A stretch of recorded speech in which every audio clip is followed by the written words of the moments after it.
Sveiciens visiem! Ja nevarat izlemt, kuru mocīti labāk ņemt uz visu dienu, tad es jums pastāstīšu. Šis te Sea-Doo Sparks pieejams 60 zirgi un 90 zirgi. 60 zirgos maksimālais ātrums būs 65 km/h, 90 zirgos viņš būs 80 km/h. Divvietīgs mocis, krauniesība 160 kg, tātad 80 kg. Es ieteiktu ne vairāk kā 140 kg, tad viņš paliek tāds ļoti nestabils. No plusiem ļoti ekonomisks, degvielas patēriņš 70 litri stundā. Pie intensīvas braukšanas, pie maksimālajiem apgriezieniem tikai 10 litri. Mēs varam paņemt līdz telefonu, te ir tāds cimdu nodalījums. Nu, tas arī viss. Jā, viegls korpus, ļoti tāds jautrs, manevrēt spējīgs. Tad nu šis ir vairāk pa komfortu, 3 vietas, krauniesība 270 kg, ļoti stabils. Principā 3 uzsēdīsieties un viņš negāzilēsies kā Sparks pa labi pa kreisi. Viļņainā dienā arī ļoti forši, viņš tāds dinamisks, šķēl vilni. Ja mums ir vilniši. Parasti upēs nav tādi viļņi, bet reizēm gadās. No komforta mīksti krēsli, tādi plati, mīksti, baudāmi sēdēt. Svars ir diezgan paliels šim mocim, tādēļ arī ir lielāks patēriņš. Ja?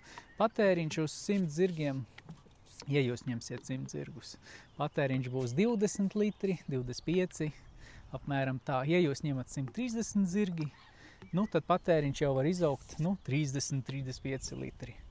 Ja jūs izdomāsiet tur paņemt 170 zirgus, tad jau patēriņš maksimāli būs 50 litri.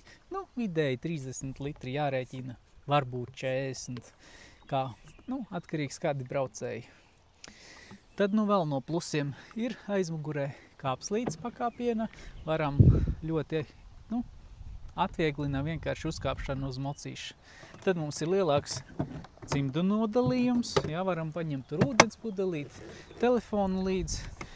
Bagāžas nodalījums arī ir, bet tas jau jums nebūs nepieciešams. Tā vispār braukšanas dinamika ir tāda krietni labāka un patīkamāka. Ir pie kājām tādi kā paklājiņi drusku mīkstāki, tas arī ir tā patīkamāk. Ko jūs neizmantosiet bieži, tā ir IBR sistēma. Tātad neitrālais, atpakaļgaita un bremze. To es pat baigi nevaru pieskaitīt pie lieliem plusiem. Tas pat spogulīši, īpaši mēs viņos tāpat neskatīsimies. Runājot par pūšļiem, pūšļus veiks velk viennozīmīgi visus. Wakeboardu, slēpes, visus pūšļus, tos 3-vietīgo to dīvānu, bez problēmām. Mazais velk vienvietīgo, 2-vietīgo pūsli. 3-vietīgo nepavilks, jo 3-vietīgais pūslis jau būs krietni smagāks pa visu šo mocīti, visu sastāvu, teiksim tā. Tādēļ, ar Sparku arī var vilkt wakeboardu, bez problēmām. Un slēpes arī. Principā, vienīgi jārēķinās to, ka būs nedaudz sarežģītāk Sparku vilkt. Veikam mums ir tāds štoks izvelkams, vieglāk būs, ja mēs gribam slēpot un veikot, ņemam lielo moci. Ja? Vienkārši būs vieglāk, ērtāk, var arī pieņemsim otra persona, apgriezties un vērot tātad slēpotāju un dot kaut kādas tur komandas. Ja?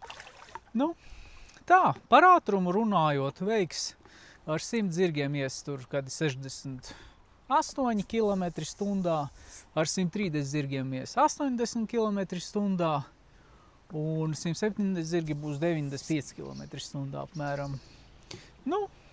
Tā, plus mīnus, jā. Plus mīnus šis būs, protams, labāks, jaudīgāks, ātrāks, bet Sparks forši tāds kā budžeta variants. Ja gribam ietaupīt finanses, ņemam Sparku. Ja esam tādi jauni, kā saka, viegli, tad ņemam spārku arī, ja. Ja mums interesē patrakot, pataisīt tur aplīšus, visu kaut ko, nu, ņemam spārku.